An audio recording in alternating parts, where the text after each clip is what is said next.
Assalamualaikum warahmatullahi wabarakatuh. Sabahul khair, sabahun nur. Kaifa khalukum? Bil khair, alhamdulillah. Selamat pagi anak-anak. Semoga kita selalu dalam keadaan sehat walafiat, tetap semangat belajar, dan selalu jaga kesehatan. Anak-anak, mari kita mulai pembelajaran hari ini dengan bacaan basmalah bersama-sama ya. Semoga ilmu yang kita dapatkan hari ini bermanfaat. Bismillahirrahmanirrahim. Alhamdulillah anak-anak, hari ini kita sudah memasuki tema 5, subtema 3, pembelajaran 3 dan 4. Kita akan belajar tentang sifat cahaya pada periskop. Masih ingat sifat-sifat cahaya? Yaitu diantaranya, yaitu merambat lurus. Yang kedua, cahaya dapat dipantulkan, cahaya dapat dibiaskan. Kita akan membahas sifat cahaya pada periskop. Periskop itu apa? Periskop itu adalah alat yang digunakan oleh kapal selam untuk mengamati keadaan di permukaan laut. Periskop ini menggunakan dua cermin datar yang berada di dasar dan di bagian ujung periskop. Dalam penggunaannya, periskop ini memanfaatkan dua sifat cahaya, yaitu cahaya merambat lurus dan dapat dipantulkan. Seperti ini anak-anak. Ketika seseorang melihat ini dari dalam kapal selam, maka bisa mengamati keadaan yang ada di permukaan laut. Selanjutnya, bagaimana cara kerja periskop anak-anak? Yang pertama adalah cahaya yang masuk dari bagian ujung periskop akan dipantulkan oleh cermin. Kemudian, pantulan cahaya tersebut akan merambat lurus menuju ke cermin yang kedua. Dan yang ketiga, saat mengenai cermin yang kedua ini nanti cahaya akan kembali dipantulkan. Pantulan cahaya nanti dari cermin kedua akan mengarah ke mata sehingga kita bisa melihat keadaan di atas periskop. Kemudian anak-anak coba kita cara kerjanya di sini. Perhatikan gambar periskop berikut. Nah, cahaya masuk ini masuk dari lubang kemudian diterima oleh cermin yang pertama. Nah, cahaya nanti akan dipantulkan sekaligus merambat lurus memanfaatkan sifat cahaya. Cahaya ini akan merambat lurus dan dipantulkan mengenai cermin yang kedua. Setelah mengenai cermin kedua ini, maka akan bisa dilihat oleh kita sehingga kita ini bisa mengamati benda atau keadaan yang ada di atas kita di sini. Misalnya di sini ada benda. Kita akan bisa melihatnya dari sini walaupun tidak lurus. Bisa dipahami anak-anak?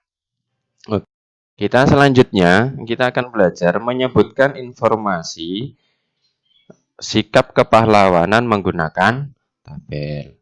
Nah, kalian sudah pernah belajar tentang informasi dengan tabel. Salah satu caranya yaitu dengan tabel ini adalah untuk memudahkan kita mengingat isi dari sebuah teks. Informasi sikap kepahlawanan tokoh tersebut kita bentuk dalam tabel. Apa saja yang harus ditulis? Di antaranya yaitu latar belakang, sikap kepahlawan yang patut diteladani. Kita lanjut. Selanjutnya kita akan belajar tentang pasangan sudut sama besar pada perpotongan garis sejajar. Kalian perhatikan di sini. Ada garis K, kemudian L, kemudian M. Sudut A itu misalnya besarnya adalah 110 derajat. Pertanyaannya, berapakah sudut C? Sudut C di sini. Nah, perlu kalian pahami pelajaran yang kemarin, yaitu sudut A dan sudut C ini adalah bertolak belakang. Sudut yang bertolak belakang itu adalah besarnya sama. Maka sudut A Kalau besarnya 110 derajat, maka sudut C juga sama, yaitu 110 derajat. Bisa dipahami anak-anak? Oke. Selanjutnya, kalau sudut B anak-anak. Sudut B ini berapa kira-kira? Nah, kita bisa menghitungnya bagaimana? Perlu kalian ketahui ketika garis lurus ini adalah sudutnya 180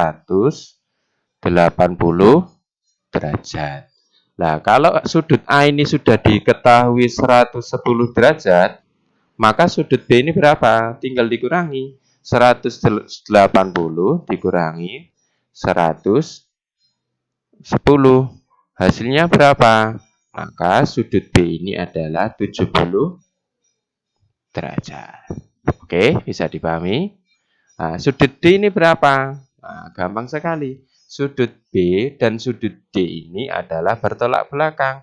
Maka ini besarnya adalah 70 derajat. Bisa dipahami ya? Selanjutnya sudut E. Nah, sudut A dan sudut E ini adalah sudut yang sehadap. Sudut sehadap itu besar sudutnya juga sama. Nah, maka di sini juga 110. Sudut F sehadap dengan sudut B. Berarti ini 70. Sudut C sehadap dengan sudut G. Berarti berapa? 110. Atau kalian bisa mencari, oh sudut E ini bertolak belakang sudut G, Pak. Berarti juga 110. H ini bertolak belakang dengan sudut F. Berarti ini juga 70. Mudah ya. Beberapa catatan hal yang harus kalian benar-benar pahami. Jika ada garis lurus ini, maka besar sudutnya adalah 180 derajat. Kita kalau sudah diketahui satu, kita bisa menghitung semuanya. Dan sekarang kalian coba berlatih, kerjakan Bu Pena halaman 127. Di situ sudah diketahui ada garis A dan garis B. Sudah diketahui yang A 4 sudah diketahui 75. Kemudian yang B4 juga sudah diketahui 105. Kalian hitung besar sudut yang ada di soal tersebut. Selanjutnya anak-anak kita akan belajar sikap yang sesuai dengan nilai-nilai Pancasila. Nah, kita urut dari yang pertama ya. Yang pertama adalah sila pertama, yaitu apa saja sikap-sikapnya yang sesuai, yaitu taat menjalankan ibadah, kemudian menghormati hak-hak umat beragama yang lain. Intinya adalah sikap kita terhadap beribadah, menjalankan ibadah kepada Tuhan yang Maha Esa. Kemudian yang kedua, sila kedua dilambangkan dengan mata rantai, yaitu kita harus apa? Harus saling tenggang rasa, menghormati hak orang lain, saling membantu. Itu adalah sila kedua, dilambangkan dengan rantai yang kokoh. Selanjutnya yang ketiga, yaitu dilambangkan dengan apa anak-anak? Pohon beringin. Nah, pohon beringin ini mengutamakan, yaitu menghargai produk buatan bangsa sendiri, mengutamakan kepentingan bersama daripada kepentingan pribadi, mengutamakan persatuan dan kesatuan. Itu ciri-ciri sila ketiga. Kemudian sila keempat dilambangkan dengan kepala banteng, yaitu intinya apa? Yaitu menghargai perbedaan pendapat, mengembangkan sikap demokratis. Sikap demokratis itu tidak boleh menang sendiri. Yang kelima yaitu dilambangkan dengan padi dan kapas. Apa saja sikapnya? Yaitu menghargai karya orang lain, membantu korban bencana alam. Seperti itu anak-anak. Selanjutnya anak-anak kita akan belajar membandingkan teks sebelum dan sesudah membaca teks. Sesudah membaca teks, kalian tentu akan lebih memahami informasi. Manfaat membandingkan informasi sebelum dan sesudah membaca teks yaitu yang pertama, memastikan informasi itu benar. Dan yang kedua yaitu menambah wawasan. Tentunya kalian sebelum membaca dan sesudah membaca itu ada perkembangan. Sekarang kalian coba bacalah teks Bung Tomo yang ada di buku Kemendikbud kalian. Kalian baca. Atau kalian bisa bereksplorasi, yaitu menuliskan informasi sebelumnya. Kemudian setelah membaca, kalian akan menemukan informasi dari sikap Bung Tomo yang mencerminkan nilai-nilai Pancasila. Bung Tomo itu salah satu pahlawan dari Surabaya. Selanjutnya kalian bisa tuliskan sikap-sikap Bung Tomo, yaitu yang ada di buku Kemendikbud halaman 118. Apa saja sikap-sikap Bung Tomo yang mencerminkan nilai-nilai Pancasila. Dan yang terakhir yaitu apa saja bisa kamu contoh atau kalian teladani dari Bung Tomo.